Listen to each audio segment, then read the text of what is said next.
Hello বন্ধুরা, দেখুন লঙ্কা গাছ লাগিয়েছি। এই লঙ্কা গাছ কী করে হবে? এই এত বৃষ্টি, এই বৃষ্টির জন্য লঙ্কা গাছ এক সপ্তাহ দাঁড়াতে পারছে না। যে এতে একটু মাটিতে কোপাতে হবে বা এই গোড়ায় একটু সার দিতে হবে, সেও দেওয়া যাচ্ছে না। পুরো 2 মাস টানা একভাবে বৃষ্টি হচ্ছে, ফসলে এত ক্ষতি হতে লাগলে মানুষ কি করে পারবে বলুন? দেখুন গাছের অবস্থা। আমি এই যে খুঁটি খাটাগুলো পুঁতেছি, যে গাছগুলো বাঁধবো, এমন হাওয়া হচ্ছে যে গাছ গোড়া নড়ে যাবে, কিন্তু গাছের গোড়ায় যদি জল জমে যায় গাছগুলো সব মরে যাবে।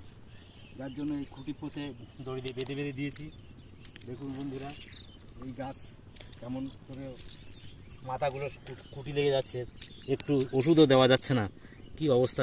ডোকাগুলো কেটে কেটে ফেলে দিচ্ছি, না হলে আরও নষ্ট হয়ে যাবে। এই গাছে একটু ওষুধ দিতে পারলে তারপরে গাছগুলো লাইন হতো, কিন্তু ওষুধ দেওয়ার একটু রোদ না হলে ওষুধ তো দেওয়াই যাচ্ছে না। এই প্রচুর একটা টাকা খরচ, প্রায় 1015 টাকা খরচ হয়ে গেছে, কিন্তু গাছের কোনো পাচ্ছি না যে গাছ কী করে টিকেই রাখতে পারবো। চারিপাশের আলগুলো দিয়ে গাছ লাগানো আছে, ওদিক দিয়ে 500 লঙ্কার চারা লাগানো আছে। তো আমার এই কী অবস্থা হচ্ছে এই বৃষ্টির ফলে, সে আমরাই বুঝতে পারছি না। আকাশে কেমন মেঘ!